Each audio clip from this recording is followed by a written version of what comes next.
आज हम पढ़ने वाले हैं सिंधु घाटी सभ्यता के बारे में। ठीक है। रेडियो कार्बन 14 जैसी नवीन विश्लेषण पद्धति के द्वारा सिंधु घाटी सभ्यता की सर्वमान्य तिथि कब है? 1700 से 2400 से 1700 ईसा पूर्व। 2400 ईसा पूर्व से लेकर 1700 ईसा पूर्व तक मानी जाती है। अच्छा ये बताओ, कार्बन 14 पद्धति क्या होता है? कार्बन 14 पद्धति के द्वारा किसी वस्तु का सर्वमान्य तिथि वह वस्तु जितना कार्बन उसमें होगा उस वस्तु की आयु उतना ही कम हाँ मतलब पुराना होता है। हाँ ठीक है। आगे देखो, सिंधु सभ्यता की खोज किसने की थी? दयाराम साहनी। राय बहादुर दयाराम साहनी, एकदम सही है। उसके बाद बताओ, सिंधु सभ्यता को प्राक ऐतिहासिक अथवा कौन से युग में रखा जाता है? इस सभ्यता के आदि ऐतिहासिक कौन से युग में रखा जाता है? इस सभ्यता के मुख्य निवासी क्या थे? द्रविड़ एवं भूमध्य सागरीय थे। इस सभ्यता के मुख्य निवासी द्रविड़ एवं भूमध्य सागरीय थे। ठीक है। आगे देखो, सिंधु सभ्यता के सर्वाधिक पश्चिमी पुरास्थल दास्क नदी के किनारे स्थित पूर्वी स्थल आलमगीरपुर हिंडन नदी के किनारे। हाँ, और उत्तरी पुरास्थल गोदावरी नदी के किनारे, चिनाब नदी के किनारे, अखनूर के निकट मांदा तथा दक्षिण पुरास्थल दायमाबाद। ठीक है। उत्तर में क्या, आप ऐसे बोलो तो, उत्तर में सुतकांगेडोर, दक्षिण में दायमाबाद, पूरब में और पश्चिम में दक्षिण में दायमाबाद है, पश्चिम में चारे तो है। देखो, उत्तर में मांदा, दक्षिण में दायमाबाद और पूरब में आलमगीरपुर और पश्चिम में सुतकांगेडोर। यही न? ठीक है। अब देखो, सिंधु सभ्यता या संदर्भ सभ्यता नगरीय सभ्यता थी या ग्रामीण सभ्यता थी? नगरीय सभ्यता थी।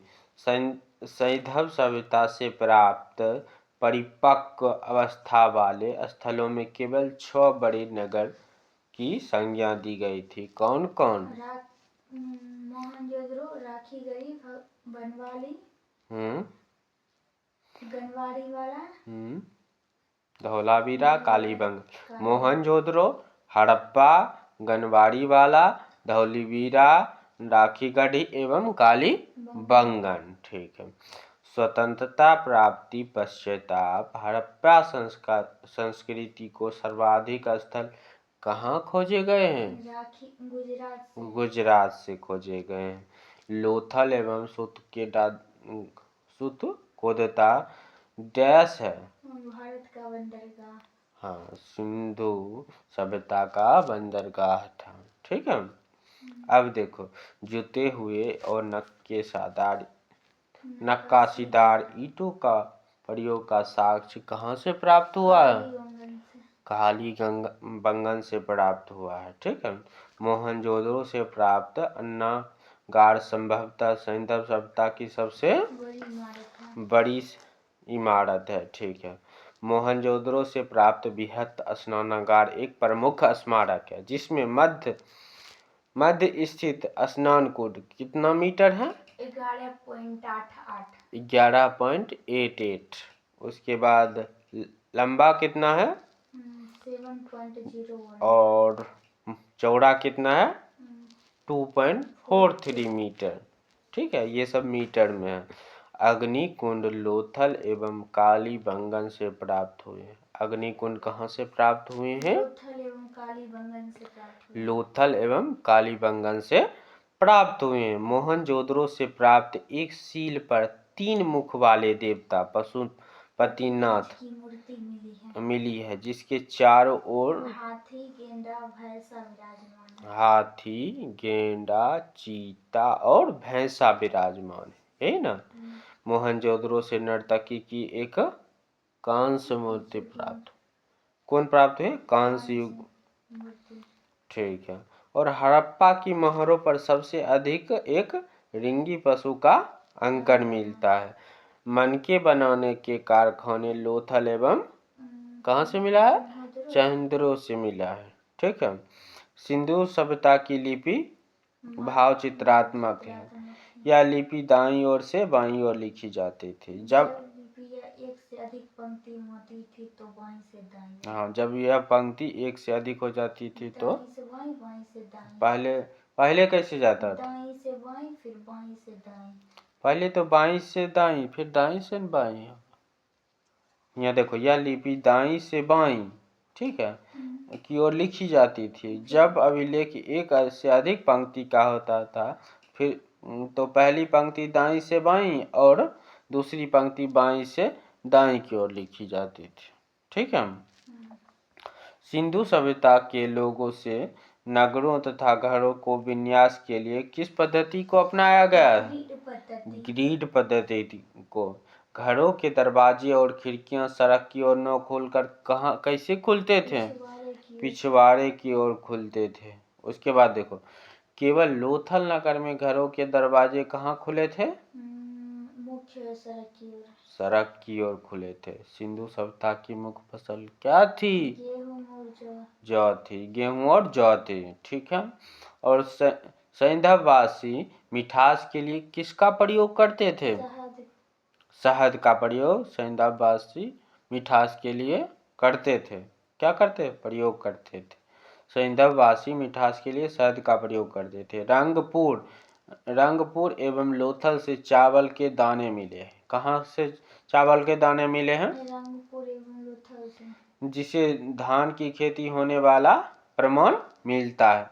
चावल के प्रथम साक्ष्य कोल्डीवा से, लोथल से प्राप्त हुए हैं।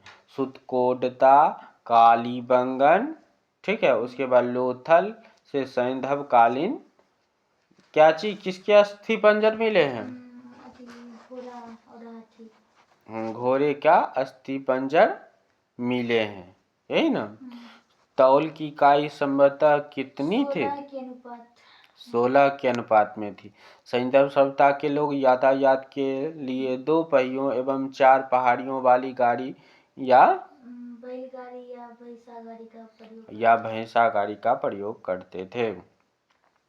मेसोपोटामिया के अभिलेख से वर्णित मेहुला का अभिप्राय सिंधु सभ्यता से ही है। हड़प्पा सभ्यता संस्कृति का शासक वर्णिक वर्ग के हाथों में था। पिगट ने डैश एवं डैश को एक विस्तृत साम्राज्य की जुड़वा राजधानी बताया था। हड़प्पा और मोहनजोदड़ो को पिगट ने जुड़वा राजधानी बताया।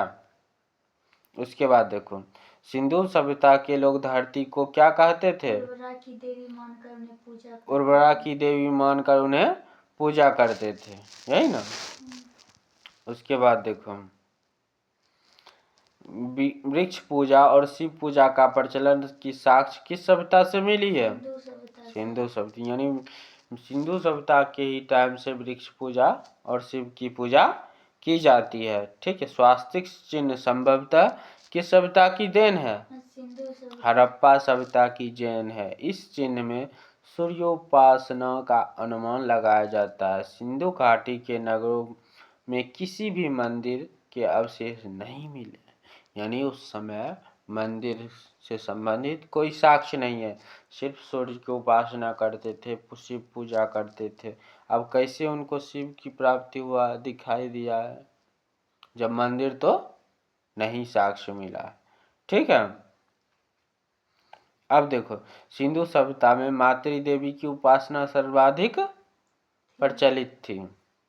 अब देखो, पशुओं में कुबर वाला सांड इस सभ्यता के लोग विशेष पूजनीय थे। क्या थे?